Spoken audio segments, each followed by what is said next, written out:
मराठी सकारात्मक पारदर्शी पत्रकारिता। म्हैसाळ येथे लाखो रुपयांचा गुटखा वाहतूक करणारा टेम्पो मिरज पोलिसांनी पकडला। 21,25,000 रुपये किमतीचा मुद्देमाल जप्त।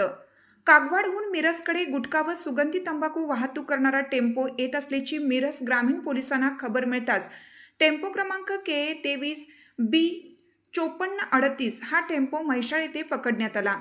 पकडलेला टेम्पो मिरज ग्रामीण पोलिसात हजर करून टेम्पोमधील तब्बल 21,25,000 रुपये किमतीचा गुटखा व सुगंधी तंबाखू हस्तगत करण्यात आली।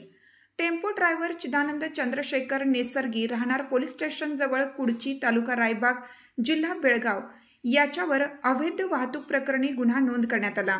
माननीय पोलीस अधीक्षक संदीप घुगे, अप्पर पोलीस अधीक्षक रितू खोकर मॅडम, माननीय उपविभागीय पोलीस अधिकारी श्री प्रणिल गिल्डा यांच्या मार्गदर्शनाखाली माननीय पोलीस निरीक्षक श्री अजित सिद्ध, पोलीस उपनिरीक्षक अझहर मुलानी, पांडुरंग मुंढे, हेमंत ओमासे, शशिकांत जाधव, रावसाहेब सुतार, विकास भोसले, वसंत सुतार यांनी कामगिरी केली।